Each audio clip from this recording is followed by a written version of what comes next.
it's really tough for morale, especially if your objective is to get that black belt, right? And it's really tough to have your ego in check. We all have it, you know what I mean? A black belt signifies that you acquire certain skills.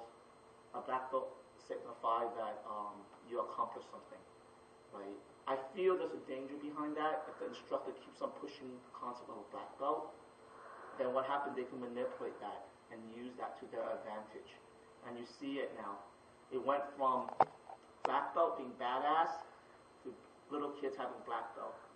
Now, you have 9, 10-year-old having black belts because the mom and dad wants that black belt for little Johnny or little Susie so that they can brag to their grandmother, cousins, whatever, right? And then what happens, the martial arts school has manipulated that, okay?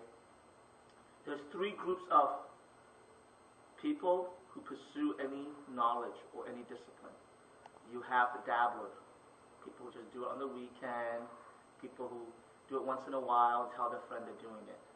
You have the student, people who just kind of study it, you know, and then they eventually want to get that certificate or that piece of paper or that acknowledgement.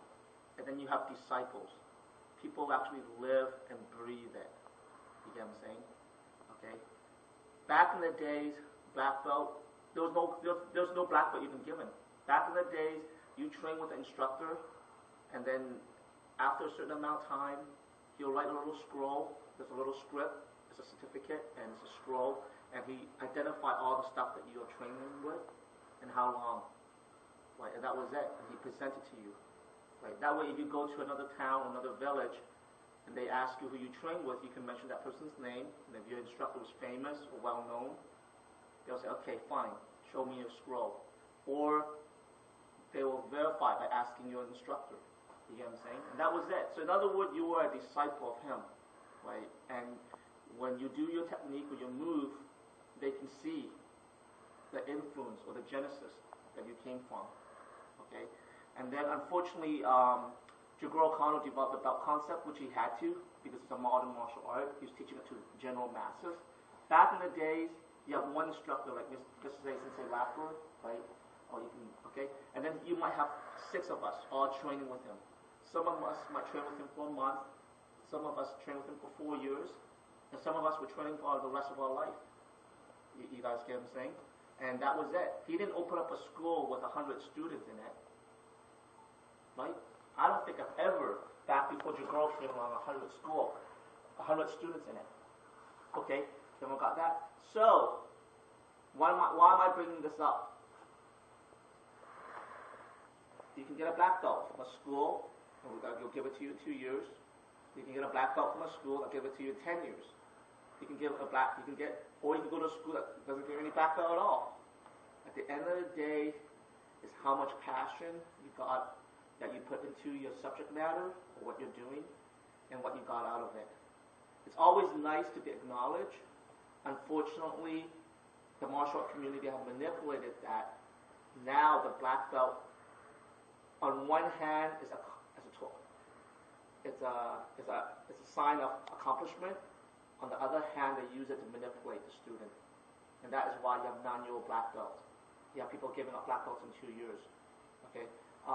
So do not buy into, for example, the whole institutional education system. Okay, you know people who graduate with a bachelor's degree and know nothing about that subject matter. And then you know other people who never went to college, but they're so passionate about it, that they're like a walking encyclopedia about that subject matter. But then they can't teach at a college level because no third-party accreditation acknowledge them. You know what I mean? Unless someone's nice enough to kind of set them on that path to get knowledge. Okay? On the flip side, if you need a job, a lot of companies want to just, how do they know if you're qualified? A way to know if you're qualified is some designation by a third party. Everyone got that? And I think if you pick up this month's issue of Fast Company is a forward-thinking business magazine. Bill Gates is in that magazine. And he said the problem with modern-day education is that we measure input, what you're getting in, not output. what did you do with that knowledge that we taught you at school? You know, I mean, every test is about what did I teach you and what can you spit back out versus what did the experience of school gave you so that you become an individual and you can help raise society to the next level. Okay, so read that this month's issue of Fast Company. It's pretty cool. Bill Gates, isn't it? And his concept of education really upset a lot of educators.